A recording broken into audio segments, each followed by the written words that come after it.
welcome to the NineSixFourTwo podcast. This is your host, Mr. NumberNine. And this is the Fool. This is where me and the Fool give our Unqualified and unrequested. ramblings on the various issues in the world of sport. Or something like that.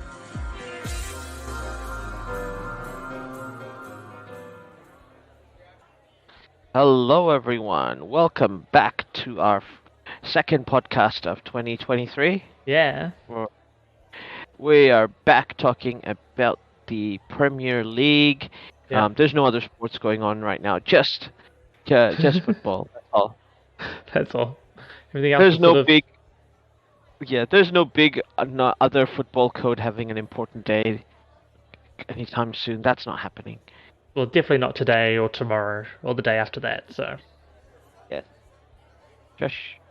Anyways, we are going to today review the league position, but more importantly, look at everybody's transfer window.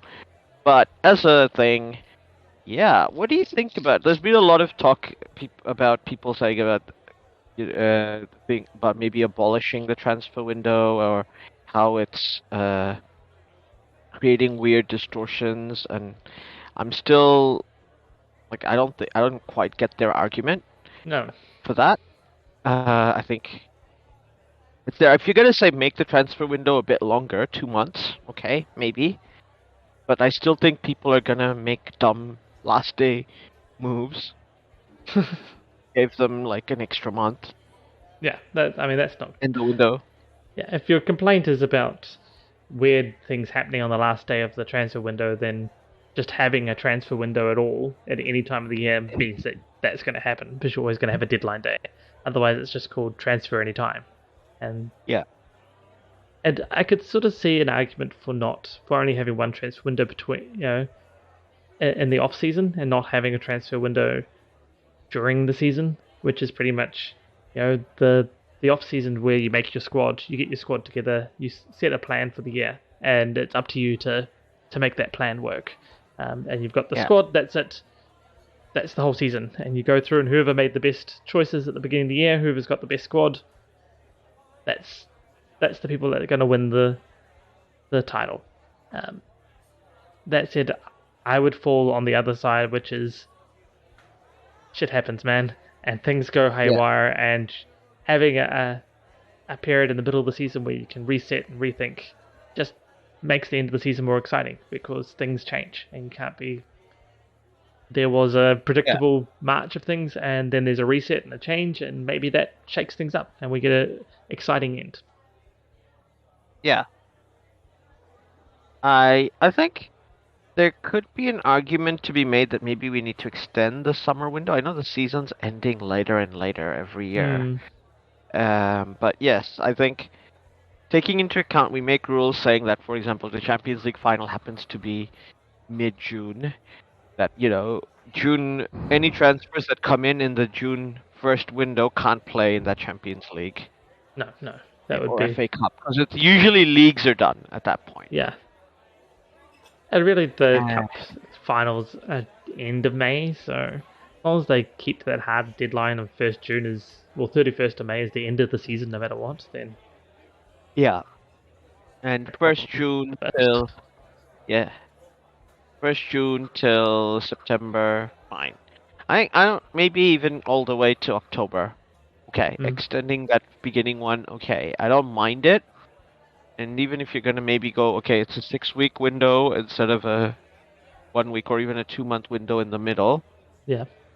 There's just so much disruption. One of the good things about it being like a small window is that there's not enough time for like big clubs to basically get a player unhappy, because the club will still need them, and Yeah. all that sort of shenanigans. So it's okay the way it is. I don't see it being an issue, to be fair. I'm wondering, and this is me talking off the top of my head, like, should the transfer windows be during break time? So you've got your northern summer off season, and that's the break. That's the transfer window, and the transfer window stops at the beginning of the season. And then you have a winter Christmas break, and that's however long that is, that's how long your transfer window is then. So there's no playing at the time that the transfer's happening. Just wonder if that either solves any issues at all, whether it just creates new issues. It just gives a definition between the two states of being during the Yeah. competition. I mean, I've been through a few Premier League seasons where you're literally just allowed to have transfers until February, effectively. Yeah. I think that's when it closed. Sorry, it closed in April. So basically, the last month of the season, you couldn't bring in new people, Oh right? yeah. And I'm like, I guess there was issues of big clubs bringing in players, to get players who were from clubs that were about to be relegated and things like that. I get the argument for that. I think January is far enough away from the end of the season that it's still okay. Mm. Um, like anyway, I don't really. It's asking to solve a problem that doesn't exist. Yeah. Yeah, we are finding a solution to a problem that doesn't exist. I think clubs are gonna do stupid things regardless, and Yeah. players are gonna get annoyed, and it's up to clubs that are on the more middle to lower tier to be able to protect their assets. Yeah. Manage them. I mean, we always use Brighton and Brentford as the examples of clubs that do that. Yeah, exactly. Yeah. Interestingly, obviously, Brentford was founded by a guy, is currently owned by a guy who used to work for the owner of Brighton. And those two refuse to talk to each other because the issue apparently is because Tony Bloom, the owner of Brighton, actually has this algorithm apparently that he uses to predict matches and things, and he bet against the betting companies and made it big, All right. and then use the principle of those algorithms and sold it to other companies, and that's what apparently he uses to run the club, along with obviously real football people.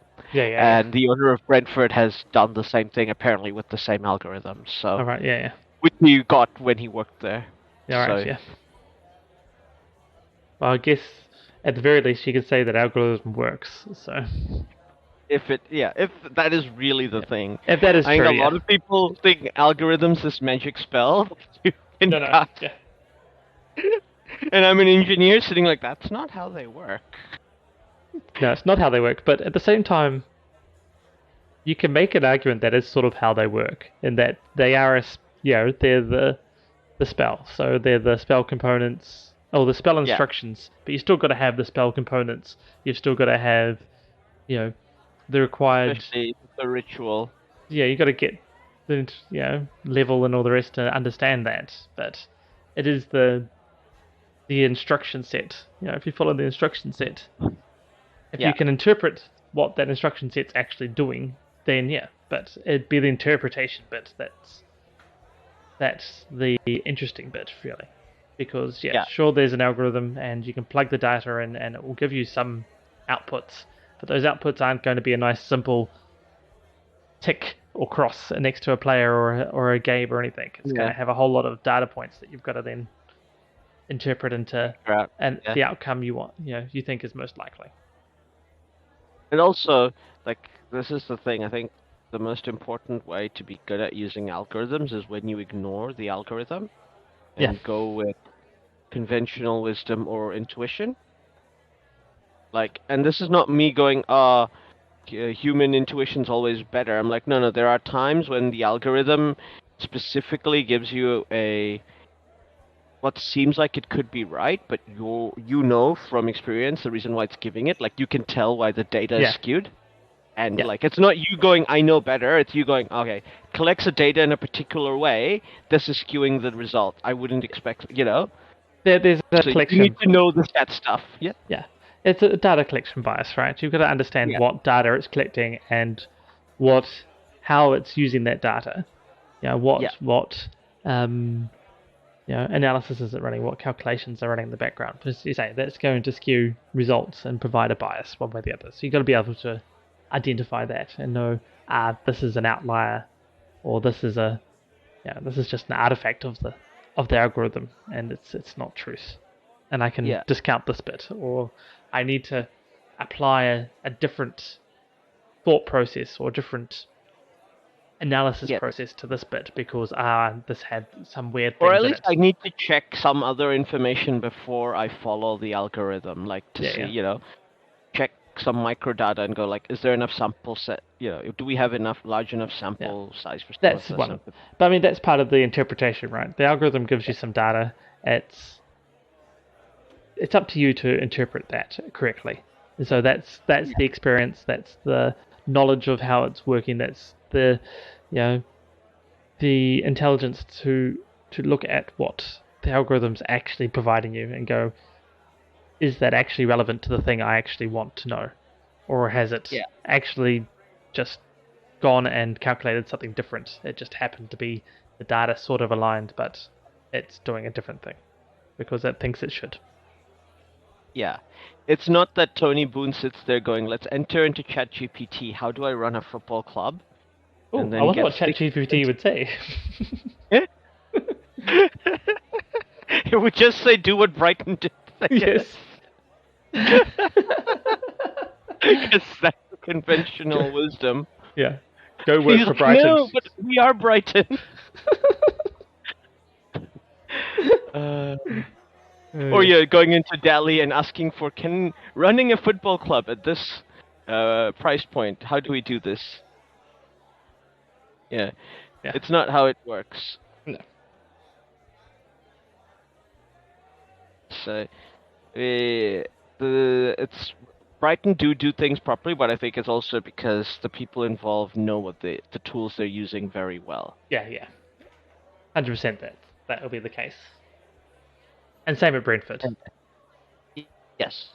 Well, yeah. If it's the same tool, then Yeah, yes, no, yeah. absolutely. It should be well, but it's different people, right? So Yeah. it's important that Also, potentially not even still the same tool because algorithms constantly get modified.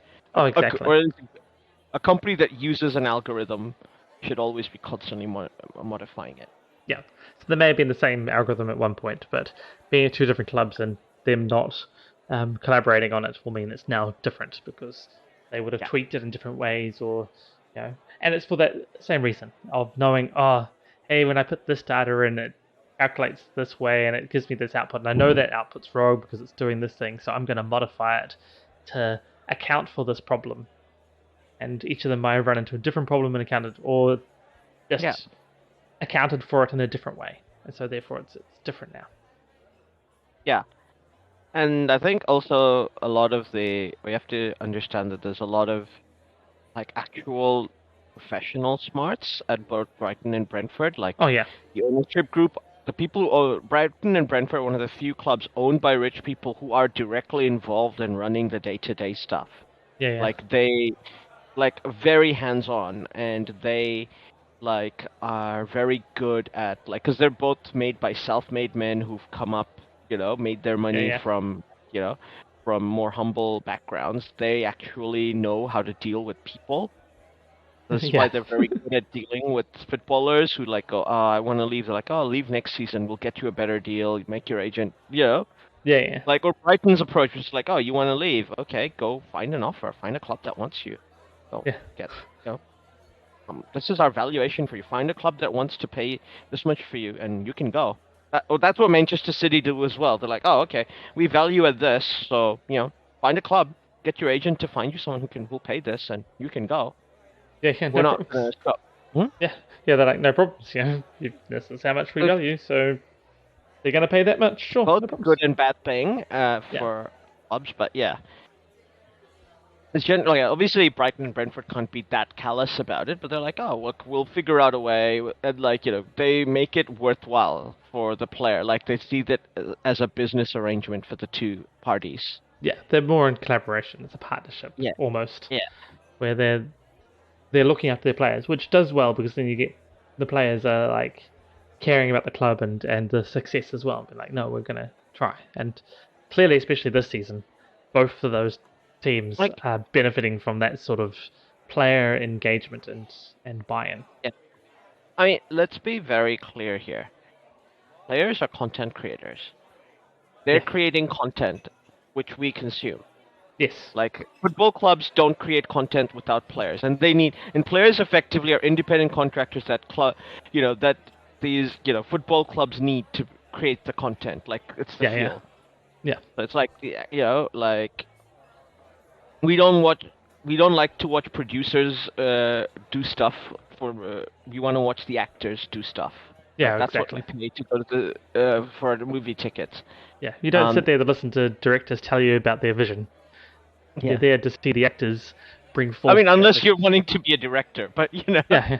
Well, I mean, directors' commentary on DVDs can be quite fun to listen to, but it's normally like, for those who really like that particular movie and really into it and watched it like a billion times. yeah, Or, yeah, it's Fight Club. yeah. The director's like, yeah, Chuck Palahniuk says he doesn't know, so I don't know. Yeah, exactly. Anyways, we should, before we go down this rabbit hole, because you and I have talked a lot about how people don't treat football like content, and they Yeah. should, Yeah. from figuring out where it fits in the economy and like the economic ecosystem. Yeah. Now we're gonna review the transfer window. So without further ado, we're gonna give everybody a grade. We're gonna go in alphabetical order and say whether we liked it. We're not gonna go through every single one. Of like a bunch of big clubs, we're gonna have like 20 loan transfers. We're not gonna go into all of those and stuff like that. One in particular has like a billion of them. Chelsea. Yeah. Yeah, we'll go into the incoming players we think that are gonna immediately make a impact on the season. Yeah. And like outgoings that are like big outgoings to big clubs. Yeah. Without further ado, we will begin with Arsenal, current league leaders, and your pick to win the league. Yeah. They had a few injuries, they needed to get a few recruits, and they have gotten a few recruits. They didn't get a forward with Gabby Jesus, but I think Nketiah's form has been good, so I think they're wanting to give him more opportunities. Yeah. Yeah. And they bought in and Jakub Kiwior from Spezia. How do you feel about the Jorginho trade? The Jorginho trade?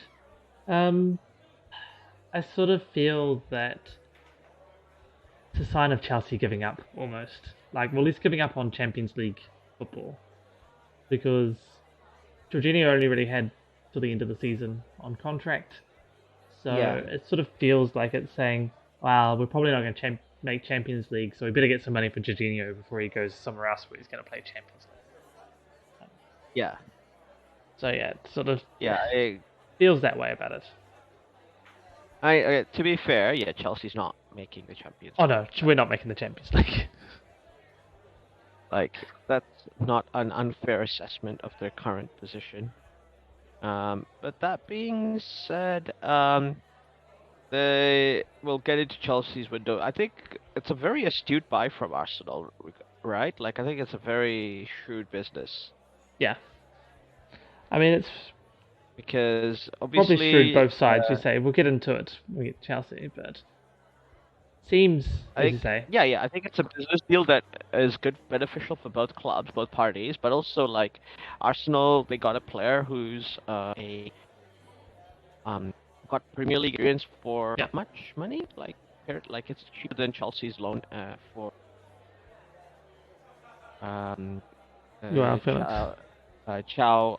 Felix. Yeah.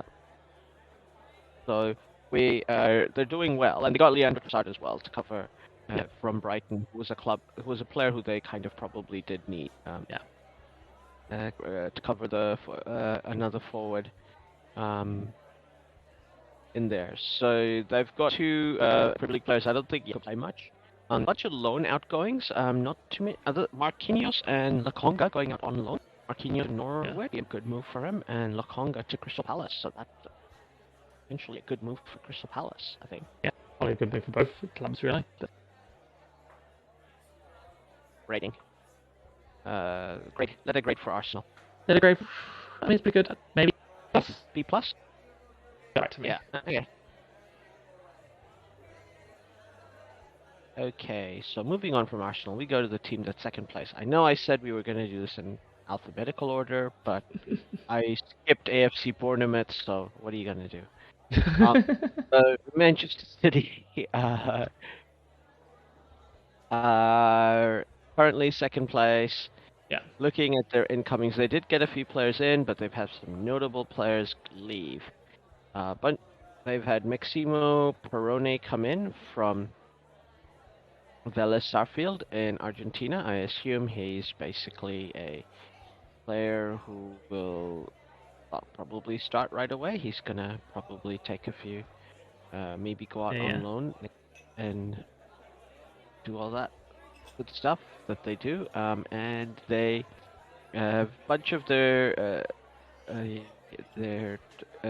players from their youth team have gone out on loan, and they have um, uh, sent out Chao Gonzalo on loan as well. Yeah. That is a big loss. Not that he was playing very well, but once again, it's basically, I don't know. Maybe it's a good move because Guardiola just basically tells players, "I don't give a shit what you've done and what you think I may or may not owe you. If you've got the wrong attitude, you can, that's the way to the door. Go, There's a door up Joe. there. Yeah. Yeah, And like, that's.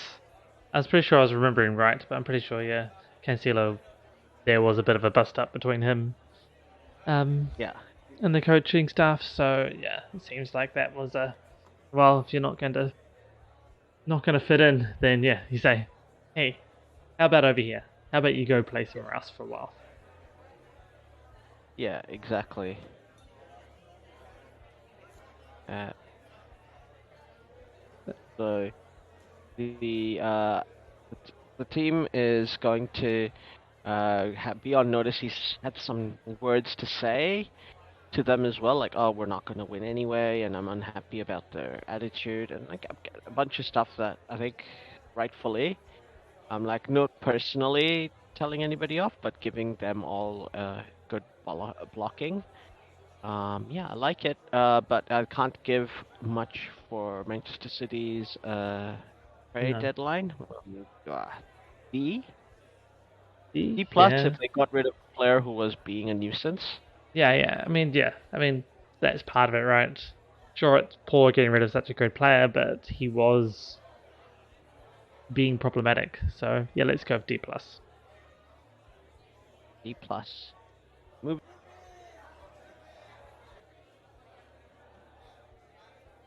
moving on to the next club, we have Manchester United, Yeah. who have gotten a bunch of loan deals in and out. So we know that the club does not have, because they're possibly getting sold, they couldn't splurge out on a big move. Um, but they went and got Wout Weghorst from Burnley on loan. Yes. And with Christian Eriksen, they got Marcel Sabitzer from Munich on loan. And they also got Jack Butland from Crystal Palace on loan. So they've also Oh yeah. got a good backup keeper in Yeah. there as Yeah. well. So not bad. I think we know their situation. A bunch of players have gone out on loan. I think a lot of these players, you could say maybe their career at United is now sort of like ended. They're gonna move on to move on. Except maybe like Shola Shorter's uh Bolton Wanderers. He's 19. Maybe he'll come back. Yeah. Charlie Savage has gone to Forest Green Rovers. Once again, he's 19, but he's gone to like the League Two clubs, so that's Yeah. never a good sign. Axel Tuanzebe, he's been in the club for ages. He's basically 25 years old now. He's not a young gun. He's gone out on loan to Stoke, so I think he can probably Stoke are going to look to buy him in the new window. Yeah. Yeah, and there's a bunch of Charlie McNeil and Deshaun Bernard going to Portsmouth as well. So a bunch of players who probably, as I said, they're not going to really feature at United. They're just probably been sent out on loan to find their, Yeah. footballing pathway. Yeah. Yeah. Um, so Manchester United, yeah, they do need more people. It's a shallow squad, but they got enough people, I think, and Ten Hag is still trying to train up the squad he has, so I think Yeah. Yeah. maybe they needed to get a few outgoings because there is a bloated wage pool bill. But yeah, okay, I'll say B minus for Yeah. Manchester United. I'm happy with the B minus. I think their incomings were reasonably good. Say outcomings goings maybe could have been a Yeah, few I more, think but it is a January transfer window as well, yeah, so you don't get a. Sometimes you get a lot, and sometimes it's just and it's you say it's setting these ones up. Essentially, at least half of them to be brought by those clubs in the come the summer, so yeah. the northern hemisphere summer. So not bad. Happy with a B minus. The summer get when they can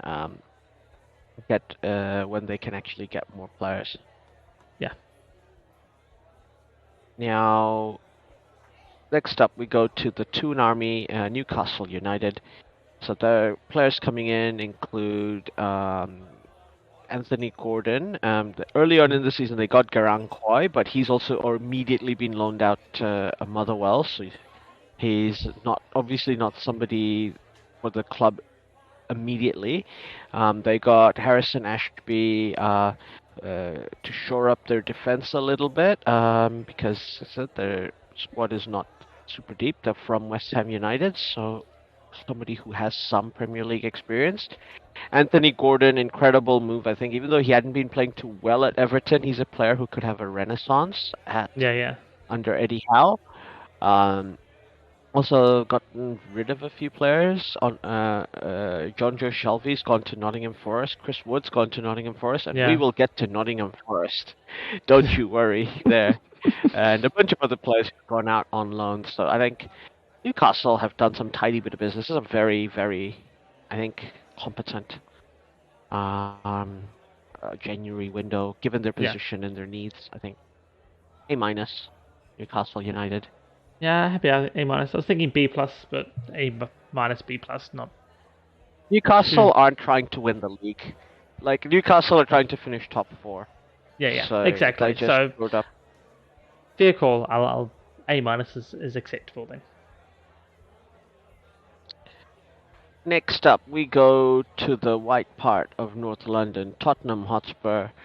They are still in fifth place. Mm, Players they managed to get in are Jude Sunsup Bell from Chelsea. I don't know much about him.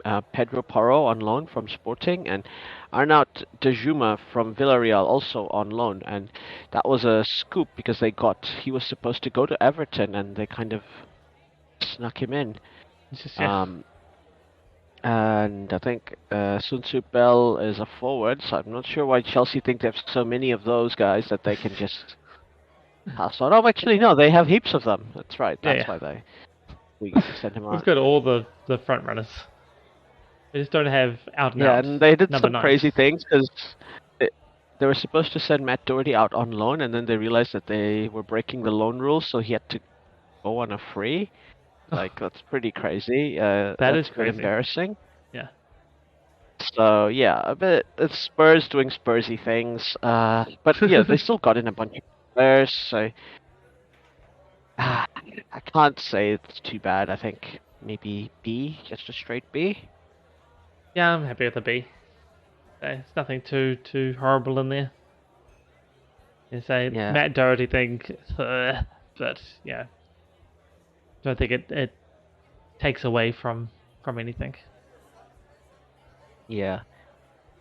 So I've had a lot of moves in this window. Brighton and Hove Albion.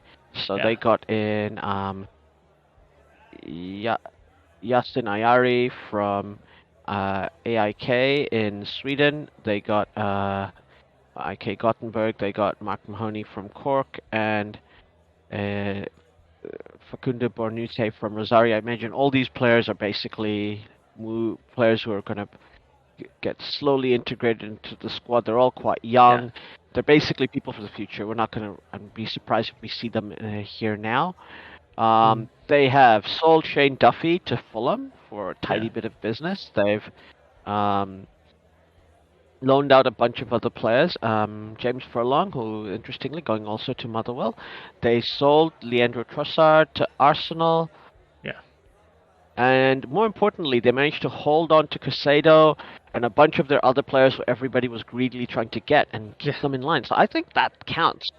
Managing to basically bat away all this interest. McAllister, a bunch of their players have a very talented squad that they're keeping yeah. together. There might be a bunch of people leaving in the summer, but Brighton, I expect, have already figured out how to sort that out. Yeah, exactly. As we mentioned, they're a very well-run club. So Brighton, I got to give them an A just because they managed to keep players in that were, that other clubs had, we thought they'd already been sold. Yeah, pretty much. Yeah, I'm happy to give them an A. It's a pretty good, tidy window for them. Say they got good money for the ones that did go. They kept the ones they need to keep. Say maybe over the northern hemisphere summer some more go, but that gives them plenty of time to plan for that. They know which ones people want. They can sort that out and get the cover in as needed during that time. So yeah, I'm happy with an A. Yeah. So next up we have Brentford. Interestingly enough, they've got Romeo Beckham, the second son of Beck and Posh All right, yeah. Beckham, to come in from Inter Miami, and they've got Kevin Schad, midfielder from Germany, just coming in from SC Freiburg, both on loan. Interesting, just a few bodies to bring in there. We don't know if when Ivan Toney will be able to play because the issues with him betting on games. Oh, They've had yeah. a bunch of players being popped out, but I think nobody that was vital to their squad.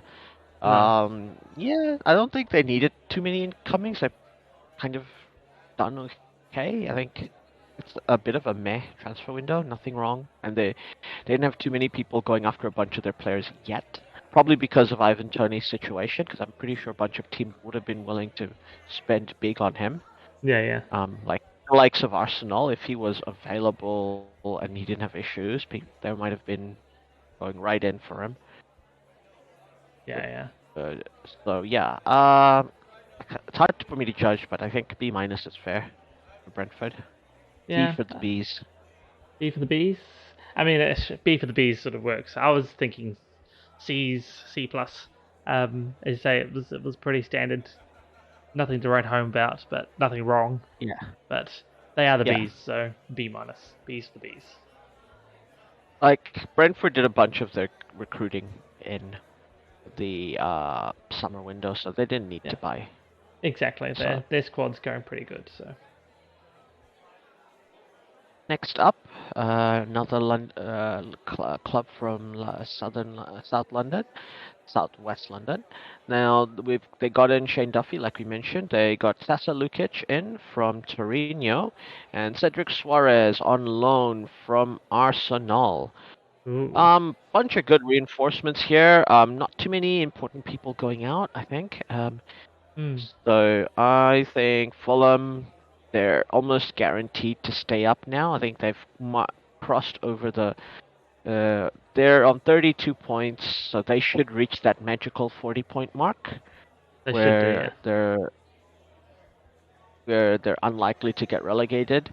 So I think good business. I think it's the same as the Bees, right? But they got in Shane Duffy, who's a experienced player. So I think give them a bit more, just a standard B for me. B. Yeah, I'm happy with a B for them.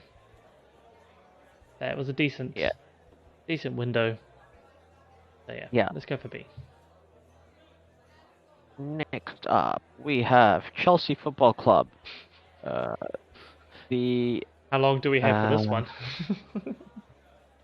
All right, this might be a podcast on its own, but let's get in there.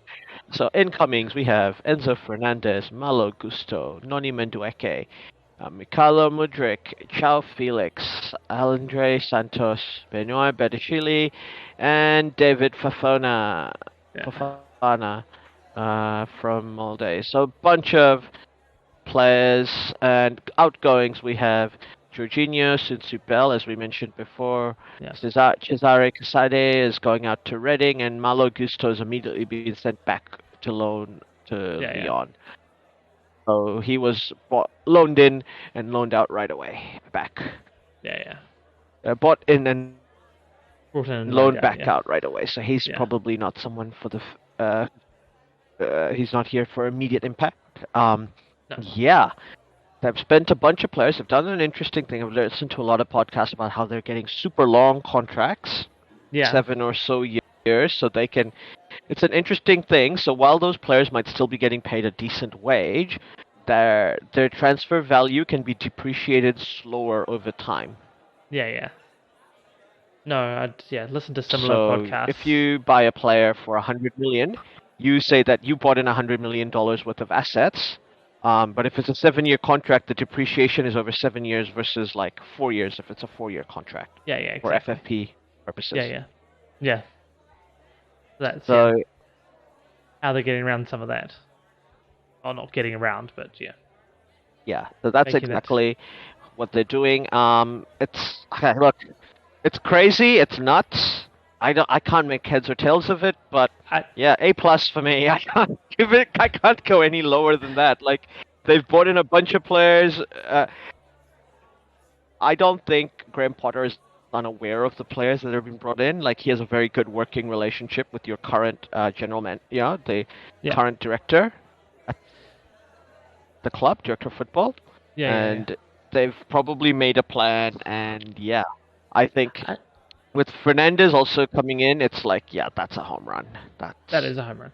I mean, it's That's gonna fairly be this season. They're not making the Champions League, but yeah. yeah. Go, We're sorting what? ourselves Sorry. out. I was just gonna say it's. I have read and listened to several different opinions on this Chelsea transfers. Some of them more tangential to the actual transfers themselves, which is more just how the club's been run and how it may be more of an American style um, franchise now, and that Hmm. it's feeling a bit like the there's throwing money around, getting nice long contracts to get around rules, but just getting people in to try and find something that works and not being too worried about if it doesn't work out, because it's the American concept is you get people in. If things aren't working, you have the drafts, so you have higher level nets, you more likely get good players. So you rebuild, and you have your good years, and you build your team through that, and you don't worry that you had bad years until you had your good years, and it's the good years. And then it might ebb away for a bit, and then you rebuild that back up. And sort of looking at it through that lens sort of makes a lot more sense as well. You're like, yeah, there's a lot of trying to find the right player, but not Where do you now. expect Chelsea to finish? I I think we'll finish in European Where spots. do you expect Chelsea to finish this season? Because they're out of the cups, right? We're out of the Like, cups. if they win the Champions League, this is a different. If Yeah. yeah, if you win the Champions League, this is a different question. But let's, Yeah. for argument's sake, say you're not gonna win the Champions League. Uh, my thought would be Because that we'll extends a lot of. we'll finish European spot. Hopefully, Europa, not conference. Um, Okay. but that's not guaranteed, and they need to get a Because few yeah, wins in there. with the League Cup at least, one of both. Sorry. Yeah. Sorry. Um. Yeah. I'm inclined to agree. I think a European spot is not out of the question. It's just there's a lot of big clubs, and I think Liverpool have a lot to say about what's going to happen Yeah. coming in as well. Yeah. No. There is a definitely going to be tight getting into Europe, any European thing. Competition. Yes. You say with Liverpool's in the mix as well. Aston Villa's not out of those conversations either. Um, so yeah, I And mean, if I think Tottenham's Chelsea just finish, Tottenham's still fifth. still If fifth. Chelsea So were to yeah, finish seventh, yeah, if Chelsea finish seventh and West Ham win the Conference League, they don't get a Europa spot. Oh no, so they would get a Conference League spot. Never yeah. The mind. Yeah, conference. Yeah, one of the Europe. I think we can But if get they to. finish sixth, for example, and West Ham get the win the Conference League, then they would miss out on Europa. They'd move into the Conference League. Even at sixth? Because Yeah, I think. How does that work? So I think the max number of clubs you can have is 8 in Europe all right, yeah, altogether. yeah, So yeah. if because West Ham are not finishing a European position, right? All Oh the no, others technically could finish. yeah, So West Ham win the Conference League if they were to. Then whoever finishes 7th misses out one way or another, I think. no, whoever Oh finishes no, eighth, if yeah, no, if because 7th is the last Euro spot, but they would basically we'd yeah, have the England would have 2 clubs at the Conference League, and that would be okay because that's 8 altogether. yeah. You'd just be pushed down into. Sorry, no, there'd be. I guess there would be 4 clubs. There would be 3 clubs in the Europa League instead of 2 from England. Like that would be okay. Well, normally there'd be three. Yeah, It'll I don't just think. be yeah. No, normally there's 2 now because of the Conference League. Because No, it's England still get eight. 4 Champions League. Four champion. I thought it was still 4-3-1. Because eighth gets Conference League. Europa You still get coefficient. 4. Then you get the 2 cup winners plus 1, and then 1 in the conference. And this cup winners normally already in somewhere useful. So 6 and Yeah, 7th get the it. cup winners automatically get into the Europa League. Yeah. But 5th place is guaranteed a Europa League spot if Yeah. they're No, there. yeah, 6, 7, Uh, 6, 7, 8. If the cup winners are outside, then yeah, then you start so losing there's spots. 7. Yeah, England has 7 spots. Or 7? So Champions League, because they're at the top of the UEFA coefficient. So Yeah. no country has more than 7. You can get 8 if you win the Champions League that Yeah, yeah, season. yeah. Uh, so and you have a club that finishes outside the what, or you win a cup competition and they finish outside the European spot. From the looks of it, it does say TBA, so the numbers are yet to be decided for the 24-25 season, and so I assume that's because they're introducing the Swiss model next season, aren't they? Yeah, they are next season, I think. So that will So that's a different argument altogether. So we'll figure out what happens because one way or another, if Chelsea finish 7th, they should qualify for Europe, but that might not be enough. The 6th will probably guarantee it. yeah. I would have thought But 7th like should Europa, as opposed, I think ideally Chelsea want to be in the Europa League versus the Conference League. yeah, which means 6th at least Yeah, to get yeah. there. I think 5th will be guaranteed. Are you guys in Oh. the FA Cup still? No, we lost to City. Right. So yeah. No, we're out of all the cups. Yep. I doubt we're Other going than to Champions League. chase down 5th, other than Champions League. So Champions League is our ticket for next season. Yeah. But we'll If see you how win that the goes. Champions League, then see you Yeah. later. You've got 5 teams. England will have 5 teams because you're not finishing the Champions League spot, and No. you're getting. I don't even think we're finishing top 5 at this point. I think top 5 Yeah. battling for Yeah. Champions League. So yeah. But even if you did, worst case scenario, not get into Europe, you're not in danger of getting relegated. So I think this is a good rebuild side. Like this could bring you guys back into 4th place spots. Top 4 spot. Yeah, The and squad I mean, that you've got. and that goes back to what I was saying. That's what Bowley's doing. He's doing a rebuild, yeah, and not worried about results. Yes. And just Quote unquote. quote unquote, and just getting the side ready for next year, because that's the American model, right? He's got to the point where we're not going to the Super Bowl, so time to just shore up the things, work out what we're missing, and get the people in. Yep. So. But yeah, at least Chelsea have bodies. Like I said, I think A+ is what I give Chelsea for the transfer window. Yeah, well, I was thinking A, but you say Fernandes coming in, that is ridiculously good, so we'll go A+ as well. Yeah. All Right, now moving on, we go to Merseyside, Liverpool. Yeah, so they started with a bang by getting Cody Gakpo, apparently under the nose of Manchester United. A bunch of Yeah. people going out on loan and people weren't really gonna make much of a part. But yeah, nothing else. I don't know that they needed a forward right away this window. They badly needed midfield recruitments, and Yeah. yeah, they didn't get any. No. The team don't look like they're gonna do well without said recruitment. So yeah, No. I think They're this might definitely be in a hole. first So uh, D minus. yeah, no, this is. I mean, Like Gakpo is a good they buy, spent a but lot of money getting a player who they don't need right now, yeah, exactly. And that's their and only transfer.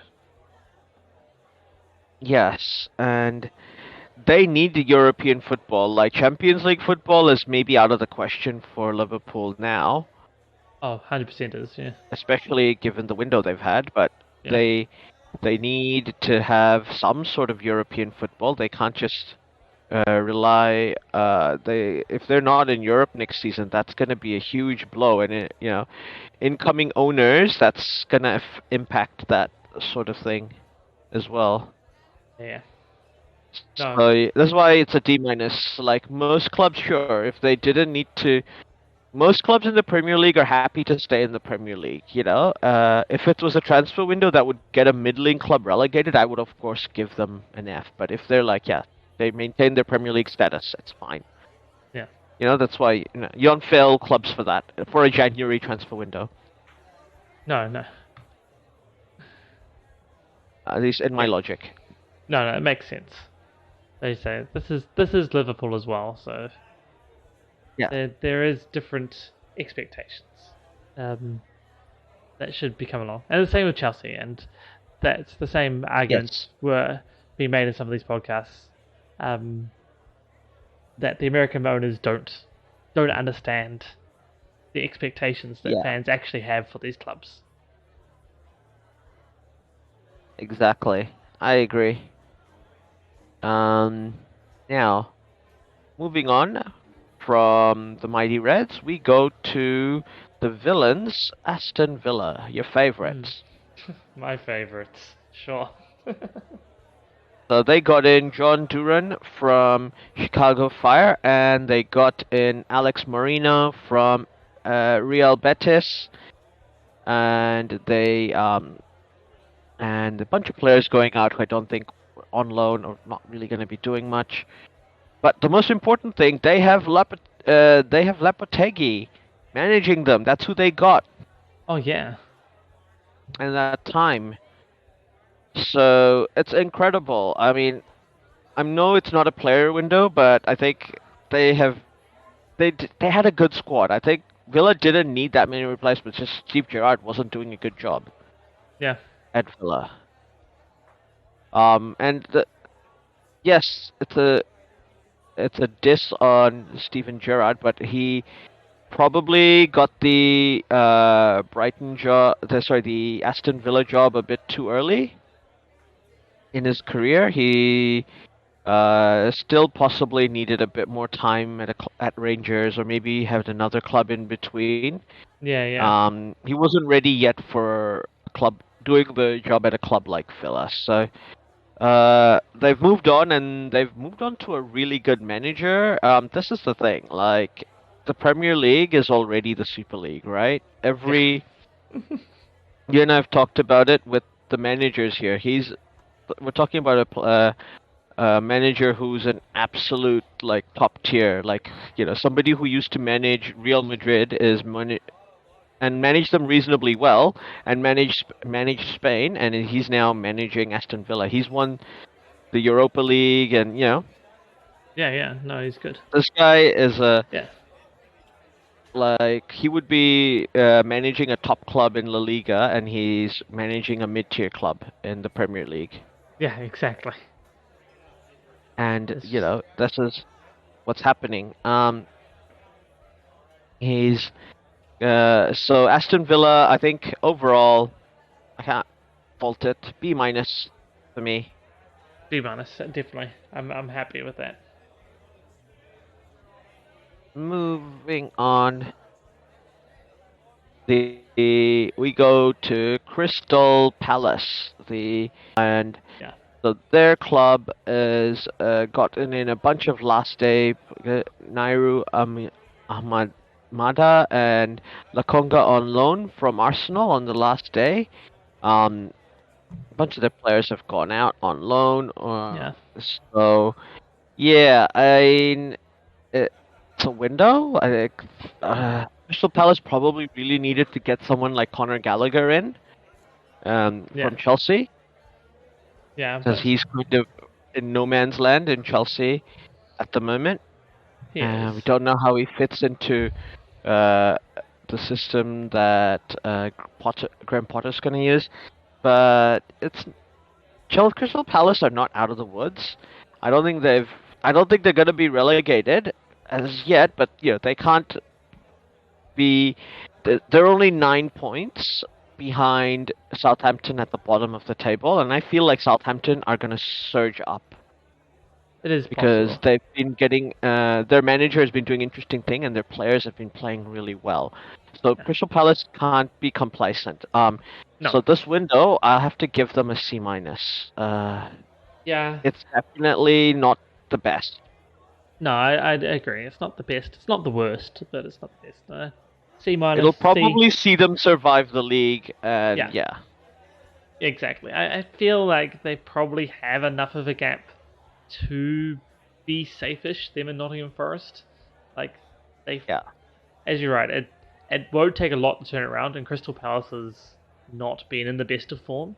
So, yes, not like Nottingham Forest, who turned things around, but, so, yeah, you're right, this perhaps isn't the best transfer window for them, given that they haven't, nothing in here sort of suggests that they are going to, that it's things that are going to turn things around. As you say, needed a Conor Gallagher type player. Um, Whether they could have convinced Chelsea to give them back on loan, but if the Chelsea were going to loan him back out again, they would have done it at the beginning of the season. So I can sort of see why that yeah. didn't happen. Um, I thought maybe because Thomas Tuchel wanted him, but now that Potter's there, yeah, that he might have been more amenable to that because it you've got yeah. squad harmony and all those things. Yeah, Gallagher is playing under Potter though, so just yeah, you say it's not really found his rhythm there, but he could have gone back to Palace, and that would have been a big boost for them. But yeah, Yes, say I'm happy with a C or a C minus for Crystal Palace. yeah, I agree.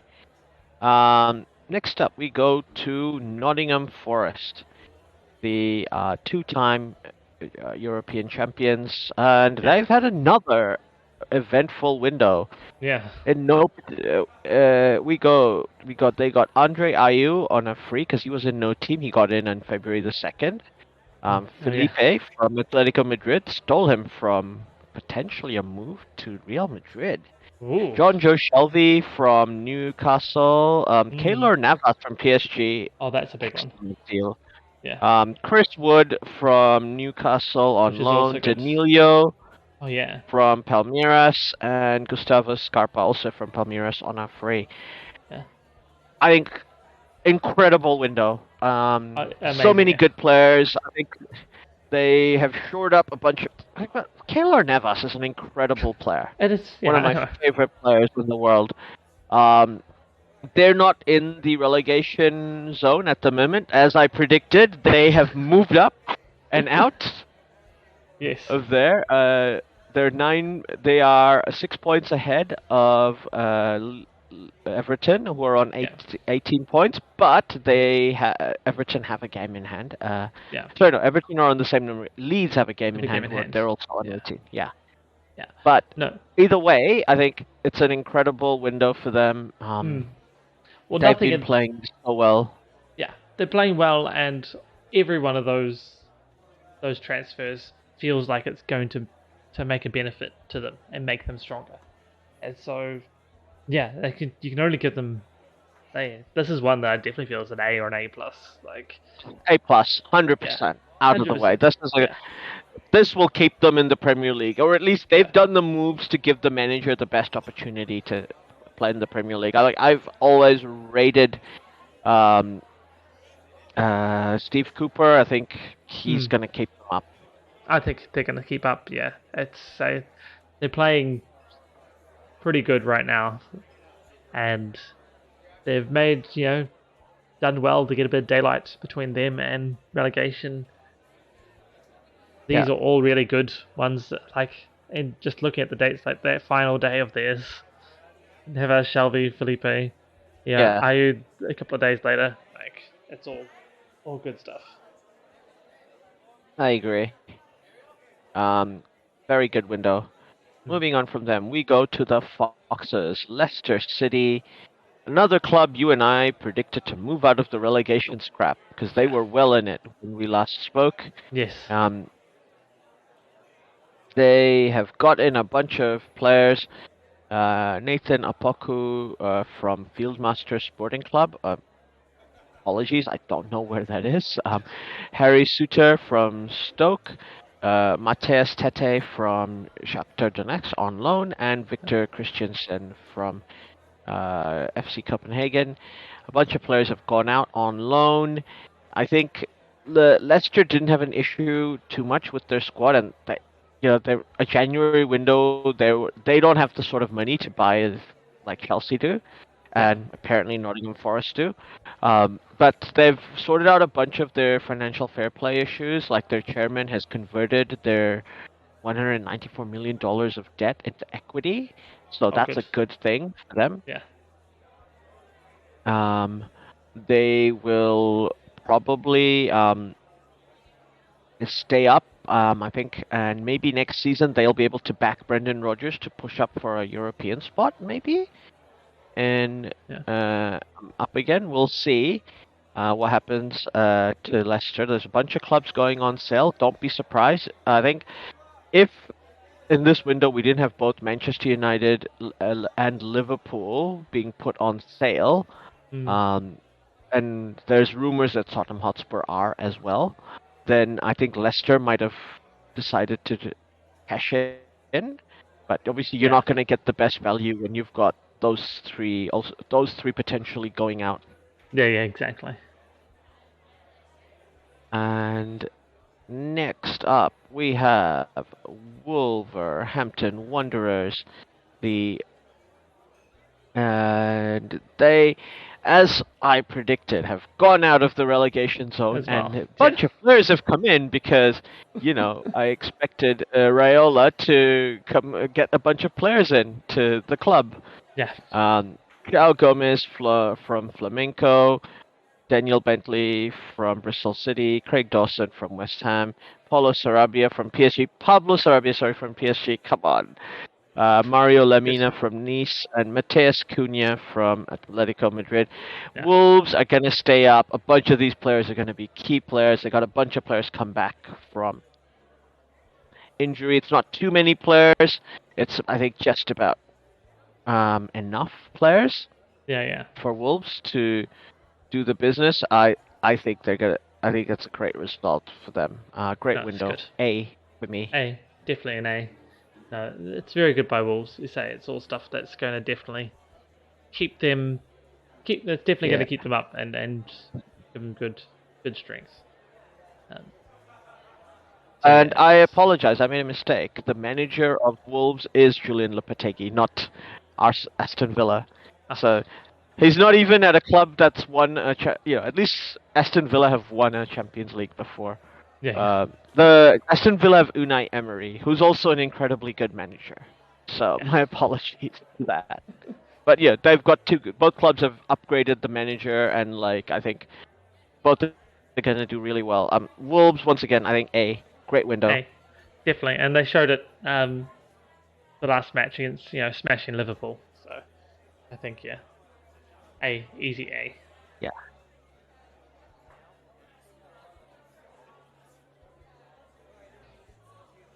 Okay, so now we're entering the clubs I think that are and the potential to be relegated. So I'm thinking about their transfers in that light.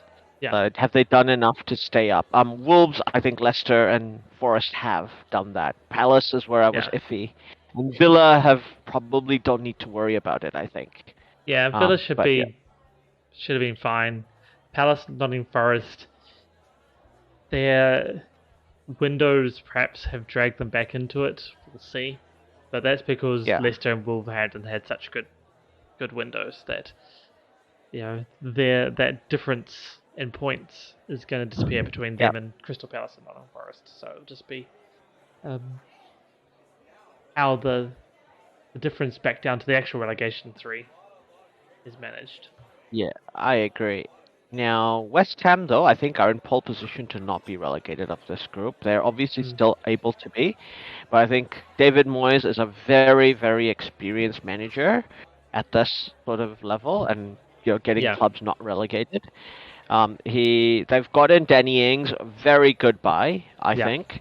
He could be very crucial. And they got Luizao from Sao Paulo, who's a defender. yeah, They need bodies there. Their defense wasn't actually terrible. They needed a bit more attack. Danny Ings can maybe help um, yeah. them. I would At expect so. the at the moment, they just drew with Newcastle. They beat Everton 2-0. That was the El Sacico. They lost to Wolves, and they beat Brentford, so not in the FA Cup, and they Yeah, drew with Leeds, so not terrible. Recent run of form, I think they're just about to stay up. They got a decent. I would have loved to see a few more players. They've only got in two. They can't be complacent. Phew. I think obviously if they get relegated, this is an F transfer window, so I can't say that he's been backed enough that this should be, a match where this window should cement their surge up front. So I yeah, gotta give them a C minus, yeah, not a yeah. fail. It's not a fail. I'm happy for the C minus as well. As you say, they did get Danny Ings. That's in the right place. We'll have to see how it all sort of sorts itself out. Yeah, C minus. Yeah. Next up, we have Leeds United. They've got Diego Montero in from Servette, Weston McKennie from Juve, Jorginho Rutter from Hoffenheim, and Maximilian Wuber from AFC Salzburg, Red Bull. Yes. So I think Leeds are going to be relegated. That being said, they brought in a bunch of very good players. I Yeah, think Weston Kenny especially is a very good player. Um, Jesse Marsh might not keep Leeds United up. And it could be tough for them to get promoted again if they do get relegated, because there is a bunch of competitive clubs in the championship who are yeah, yeah, basically they basically exist in like this yo-yo situation and they're gonna try and get up. Leeds, yeah, it's a decent window though. It's better than West Ham's window, so I'll give them yeah. a B minus. B minus. I was thinking C plus, but It's up I to the mean, manager, right? Like they've yeah, given them good players and good bodies. that's that's The good the points. window's not a problem. It's whether the manager can get it done. Yeah, yeah. That you make good points. So B minus. Um, Next up we have Everton. Okay, they got nobody, so fail. Done. They're not even a D minus. Fail. Just straight Do fail. we need to say anything more? And they sold Anthony Gordon, so even more fail. Yeah, it's fail upon fail. It's fail squared. They're gonna be relegated. End of story. Done. Yeah. Oh no, wait, they got Sean Dyche. Hello. Good point, So actually. They got the most important transfer. window is a fail. Don't get me wrong. Window's a fail. You get a manager like Sean Dyche and you don't back him. Like it's ridiculous how much of a fail it is. But Yeah. Everton, yeah, Sean Dyche can get this team. They had quality. Sean Dyche could get this team to be not relegated. I will not be surprised if the relegated clubs are Leeds, Bournemouth, and Southampton. Yeah. The problem here is I think two clubs are going to get a surge. So this is why the clubs like West Ham, Wolverhampton, and Leicester can't be complacent, and Yeah. Nottingham Forest for that matter either. At Crystal Palace, I think, Yeah, yeah. as well. Um, Everton with Sean Dyche are dangerous in this situation. They could just make it out. Yeah.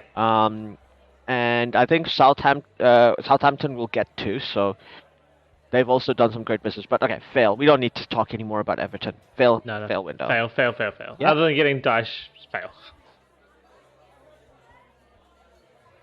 Yeah. So next up we have AFC Bournemouth, who have gotten a bunch of players. They're probably wishing Scott Parker's probably wishing they had a bunch of these players come in during the summer window.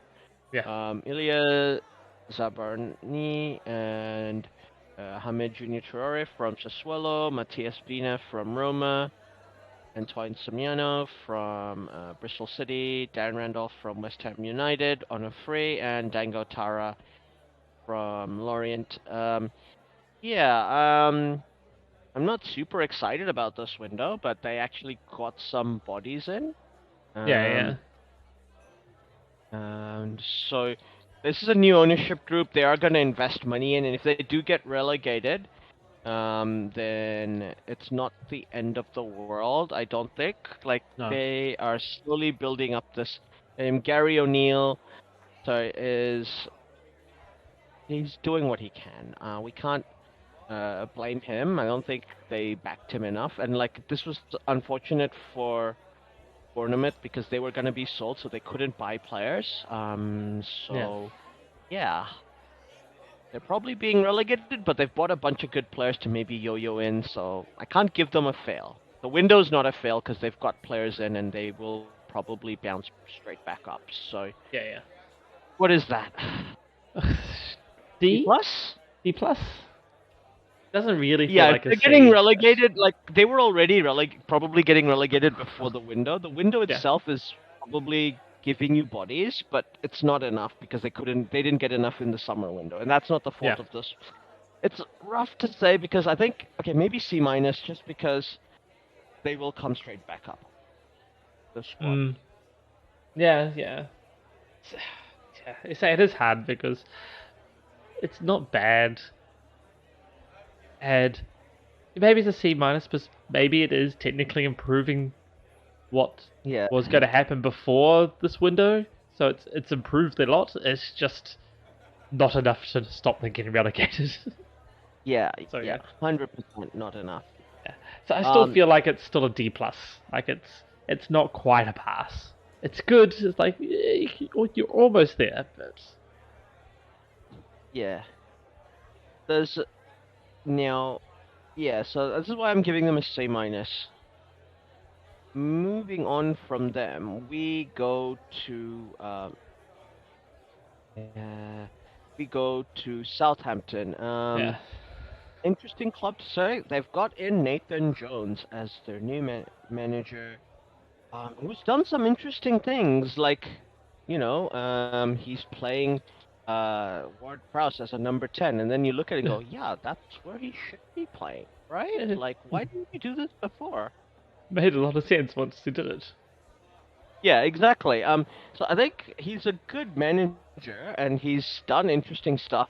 Done interesting stuff at the championship level, and it's interesting to see him get this opportunity. I think they have actually kind of backed him.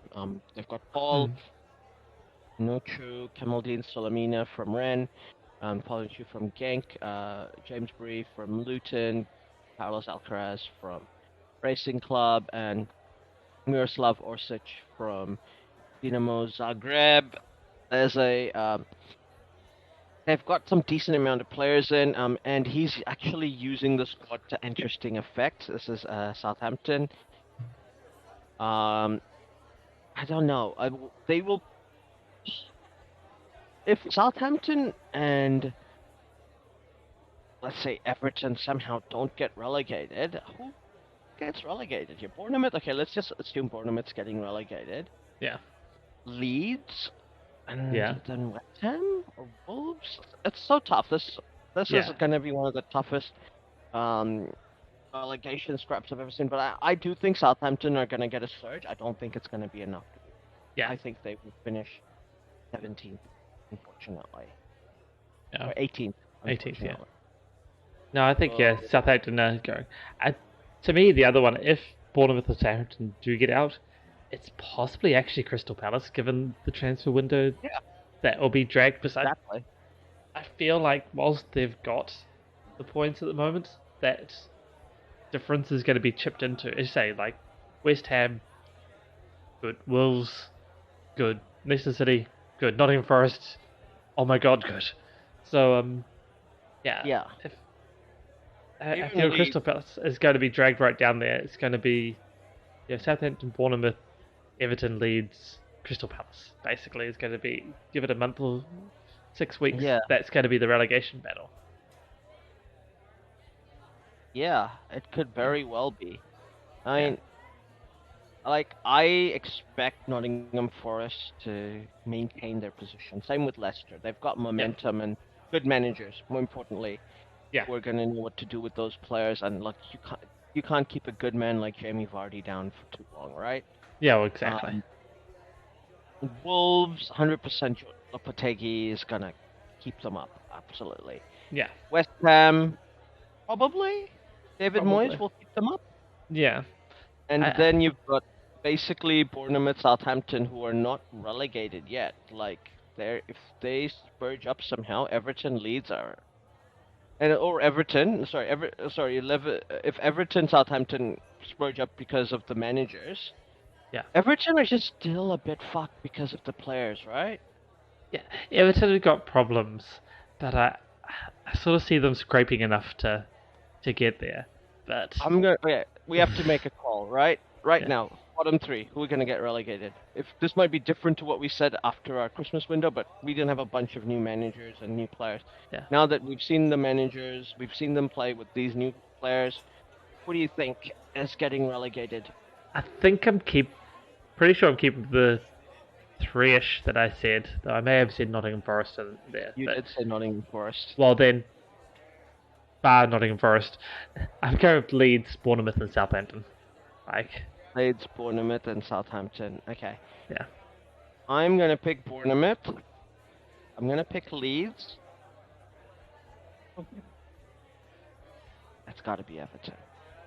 you think Everton? There's bad They are. ownership situation, good manager, players are demoralized, though quality, Yeah, demoralized, not enough goals. Defense is okay. I think you need goals nowadays. you do Survive a need goals. relegation battle. Yeah, You need a goal scorer and you need goals coming in from somewhere. So hard. I think Everton, like I say, Leeds, Bournemouth, I'm happy with. Might be Southampton. No, it's Southampton are the obvious choice, I think. But yeah, okay. 17th will get Southampton 18th, Bournemouth bottom 20th, and Leeds will be 19th. That's my okay. final. That's your final. Lock it in. Sounds Lock it good. in. Yeah, I'm gonna hate it, and if Everton scraped, if Everton get relegated, because I'm like every bit of my being is telling me Everton should get relegated, but I'm just looking at the numbers and the facts on the ground, going, but yeah, nah, yeah. yeah. I imagine Everton to be in that relegation scrap, and it may go down to I'm the gonna last hate day. it, especially if it's Southampton that pushes them down, and it's Ward Prowse who gets all those goals. I'll be like, I even fucking said it. They need goals. Here, actually, here's yeah. Last day, Everton plays Bournemouth. Oh, That might be the relegation day. Like that is, yeah. I could see that being the relegation fight. Like the winner Oh. stays up, the loser goes down. I was looking at Southampton's fixtures coming up. Who have they got? They've still got Wolves, relegation dogfight. Chelsea, not a relegation dogfight, but definitely a team in transition. And Team Chelsea have to watch out for. Leeds, Yeah, relegation dogfight. So February is key. Um, Premier League, they've got Leicester, potential relegation dogfight. Manchester United at Old Trafford, they're going to lose that probably. yeah, Spurs at home, they can get that. They've got basically in the top four clubs currently, they've got a game against Manchester United, the Spurs top five, Manchester City, and yeah, there you go. 3 in the top 5. Everybody else, and not and Newcastle, Right, Premier yeah. League wise. So basically, three teams to play, 4 matches to play. Everybody else is either comfortably mid-table, because their last run of games, they've got Forest, Fulham, Brighton, and Liverpool. Liverpool. It isn't the Liverpool best end for Southampton, might really. be out of the running for anything at that point. Hmm? Yeah. Like they might not be in for a European spot. They might not be, Yeah. Um, But I don't imagine if that's the case. Fulham might be So if that's the Fulham case, might be in a Liverpool. similar situation. Forest might be in a Yeah. similar situation. So that is potentially their only hope. Yeah. I sort of see One with key Liverpool point. that if they are out of contention for things, like then it's pride. Like they'll want to finish strong. Brighton, Fulham, Nottingham Forest, potentially those are. Brighton will want to beat them. It's a South Coast derby, so there's no easy game. That's not an easy game. Good point. Yes. But Fulham might be. Nottingham Forest probably still need they should be safe, but it'll be one of those ones of putting final nail in, just make sure that it stays. But depends how safe they are. Let me look at Everton. Let me look at Everton's fixtures because those are the two I'm trying to figure out. Everton have upcoming Liverpool. Ha ha ha. Yeah. We'll definitely see what happens with that. Yeah, that may Everton, be Leeds, and Aston Villa. So Ron Dyche can win those 3. Woohoo. Yeah. Then we've got they get to play in the last month in May. Their last 4 games are Brighton, Manchester City, Wolverhampton Wanderers, and Bournemouth, as you mentioned. Yeah. Bournemouth might already be relegated at that point. Maybe, yeah. Wolves might not be out of the equation. That could be a relegation 6-pointer. Yeah. Everton, City are gonna want to beat them because if the title is still up for grabs, City need the points. Yeah. The only benefit for Everton there is And being then Brighton and Hove at Albion. Goodison. So. Yes. And they end at Goodison as well, the last game against Bournemouth. So those sort of that sort of suggests. And they still have games against clubs like Spurs, Manchester United at Old Trafford, and Newcastle at home. It's February. No, it's not easy. February could tell a lot for those. Yeah, for Southampton and for Everton. Who's getting the goals for Everton though? Oh, no one. Like the problem is that is going to be their problem. Yeah, like this is what I'm seeing it. Like I can see Ward-Prowse being like a player of the season level. He's already got 5 goals, right? Like and 3 assists. He's having an incredible season. Yeah. I mean, Everton's maybe done on draws. Like that might be their points and scrappy goals that go in, and everybody's like, "Who scored that?" Well, there's a bit of a melee, and someone's claiming the last touch. Sort of feel about it, but no, they don't. Alright, I'm not gonna change my mind. I'm gonna stick to Everton. Well, I think, and I'm gonna hate it. Every goal Ward-Prowse scores for my fantasy team is gonna make me hate that place. Yeah. We'll see how we go. But it's an incredible season. Like, we'll see if things return back to normal next season because we haven't really had a quote-unquote normal football season since COVID, right? Quote unquote, yeah. Hasn't been normal. It's always had something. Yeah. So, well, we'll see. But yeah, on that note, I think that's all we have time for. Yeah. Thanks very much for your time and listening, and look forward to hearing from you next time. Catch you next time.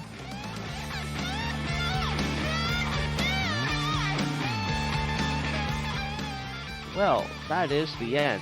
Thanks for listening all the way through. If you liked what you heard, be even more. NineSixFourTwo Discord and a Buy Me a Coffee. Pretty sure it's Buy Me a Beer. Oh yeah, buy me a beer on buymeacoffee.com.